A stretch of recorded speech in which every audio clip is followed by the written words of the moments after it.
Welcome to Home of Politics, ladies and gentlemen. This is Jemima. I appreciate your support. If you're here for the first time, remember to subscribe, to like my videos, give me your opinion in the comment section, remember to share, and also don't forget to turn on the notification button. Ladies and gentlemen, the issue about Jubilee Party is becoming serious because they are endorsing different presidential candidates, but they are playing politics with a lot of tricks. Recently, we heard they were saying that they want Raila Odinga on their side, but previously they had proposed that they need Matiang'i as the flag bearer. Before we go deeper, my good people, we know that Uhuru Kenyatta, the former president, is the one behind this Jubilee Party, and Jubilee Party right now, through its neck officials, it just sat on a meeting, and right now it is on a process of reclaiming its position and its influence in Mount Kenya region as the dominating party or the dominating political party on Mount Kenya, and it is doing it very seriously to stop the fame and the influence of Rigathi Gachagua on Mount Kenya. We understand that Rigathi Gachagua of late, he has been positioning himself as the kingpin of Mount Kenya region, forcing himself on politics of the region, whereby there is another person who is Uhuru Kenyatta, who has been in control of politics of Mount Kenya for a long period of time. And so this is like rivalry or political competition and contest in Mount Kenya between these two leaders. This is Rigathi Gachagua and Uhuru Kenyatta. And so, my good people, there is a letter from the Jubilee Party which it has been addressing the members of Jubilee, maybe on county and regional level, and the subject is saying that resolution on 2027 strategy and mountain coalition formation. That one is the subject. Following the high-level consultation and the recent political development, the Jubilee Party NEC convened for a special sitting on the chart of the party's direction ahead of the 2027 general elections. The NEC hereby resolved the following: presidential positioning in the interest of the region and the unity of the long-term strategy. Jubilee Party has not fielded any independent presidential candidate for 2027. Then formation of Mount Kenya coalition. Jubilee Party will take a leading role in formalizing, unifying Mount Kenya political coalition with immediate outreach to the following political parties like PNU, Democratic Party, BUS, PLP, Chama cha Kazi, TCP, Safina Party, Farmers Party. We have NAK Kenya, Usawa kwa Wote, and Ubuntu Party. And so, my good people, under this list of parties, there are specific parties that they are missing. We have PLP Party for Madakarua is present in this list, but we are lacking that DCP Party of Rigathi Gachagua and that Wiper Party of Kalonzo Musyoka. Yet they name themselves as Gema Community People of Mount Kenya. Why? We shall see. Another agenda is national alignment. Jubilee Party acknowledges the current administration commitment to stability, economic recovery, and institutional reform. The party shall engage with the relevant actors. Yeah, that one is the statement from the NEC officials of Jubilee. And so, my good people, focusing on special areas about the subject of this meeting and presidential positioning of the candidate, alafu then making the coalition, then finally doing things to do with national alignment. We understand that this has been done specifically to eliminate Rigathi Gachagua and his supporters on Mount Kenya politics. If we look at the coalition parties that have been fronted to form the coalition ahead of 2027. They have named all the parties on Mount Kenya region except this DCP and that party of Kalonzo Musyoka, that is Wiper party.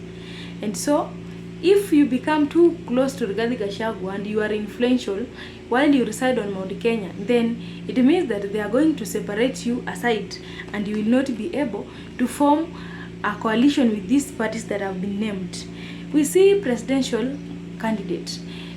Jubilee has said that they have not fronted anyone to this presidential candidate. They have not decided.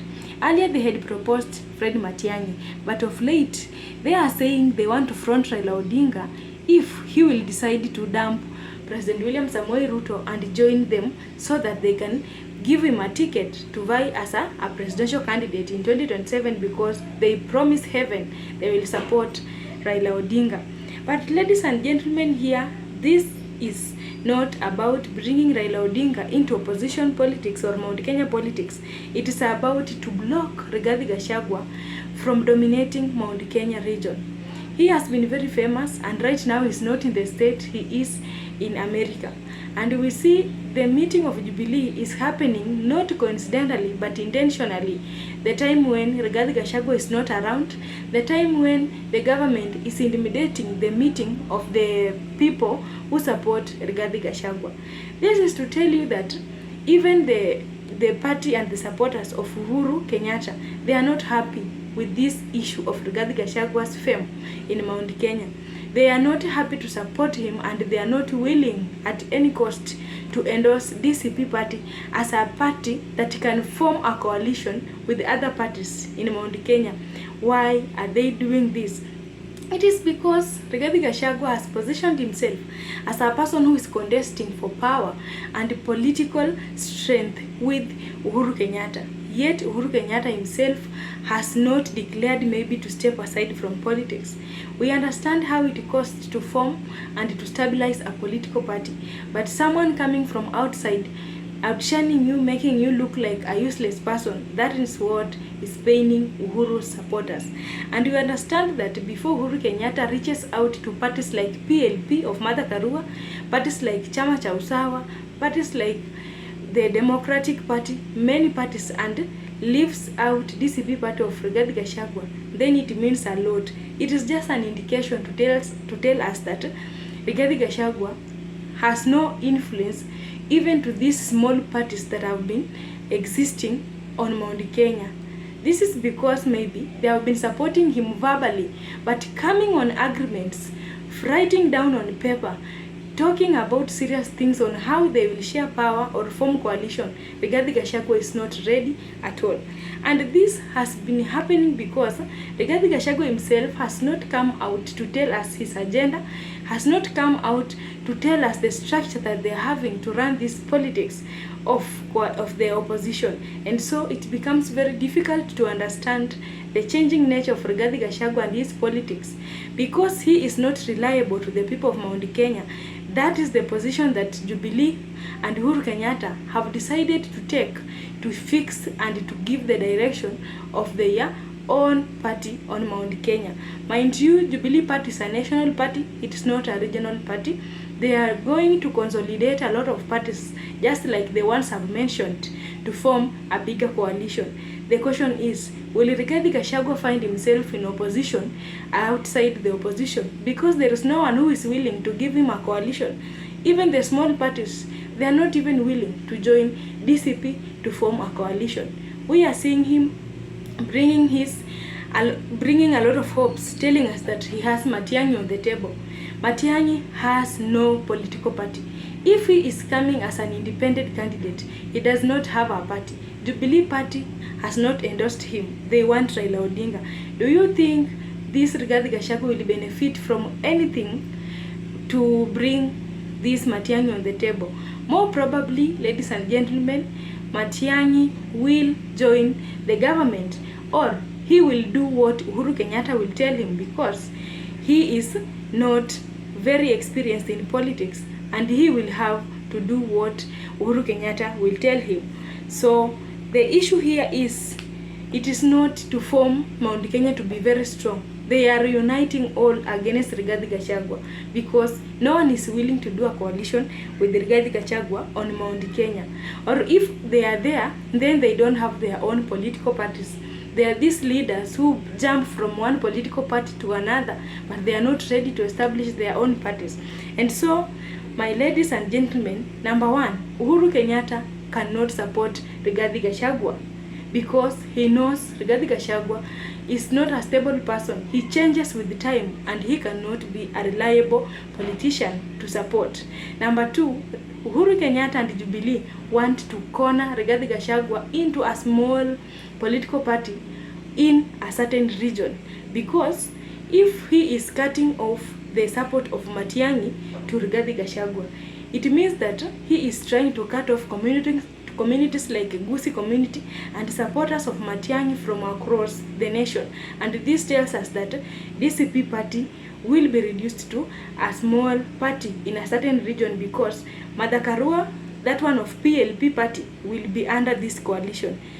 Other parties will be under that coalition, and it means they want to exclude this Rigathi Gachagua to a single party, which will be weak, and he will have to decide if he will join Uhuru Kenyatta, if he will join William Ruto, if he will remain as an opposition without a coalition. And that one is a weak party, because it will not have a lot of influence compared to other coalitions. Another thing, Uhuru Kenyatta wants to grab Matiang'i. If he grabs Matiang'i, and we know Uhuru Kenyatta and Matiang'i, they are very close, it is very definite that Uhuru Kenyatta will take Matiang'i and give him a direction. This direction will be against Rigathi Gachagua.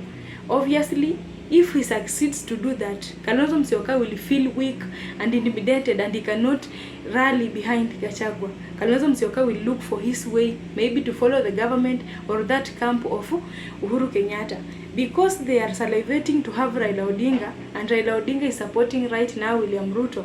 Then it means that the whole target is on Raila Odinga, and because we know Raila Odinga is very well balanced in the government right now, it means now the fate of Rigathi Gachagua and his survival is very tricky, because his politics will be something that will vanish for a short period of time, and it will not last.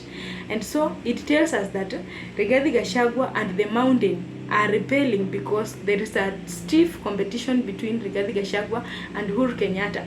And more probably, these people who are chanting Rigathi Gachagua and DCP, they are just doing that because Uhuru Kenyatta and Jubilee, they have not launched a serious campaign on Mount Kenya.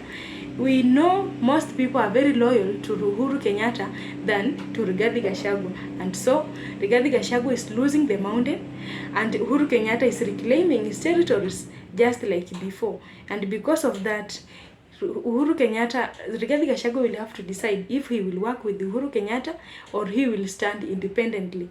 More about that, ladies and gentlemen, Rigathi Gachagua is fighting a losing battle, and we understand he will lose it, because people like Martha Karua are just standing by him, but they are signing other deals with Uhuru Kenyatta. They are signing other deals in the government, while this Rigathi Gachagua is bitter. And so, my good people, if you agree with my analysis that Rigathi Gachagua is going to lose the mountain, then tell me in the comment section. If you have also a different idea, you have to share with me in the comment section. Thank you so much for tuning in. Have a good day.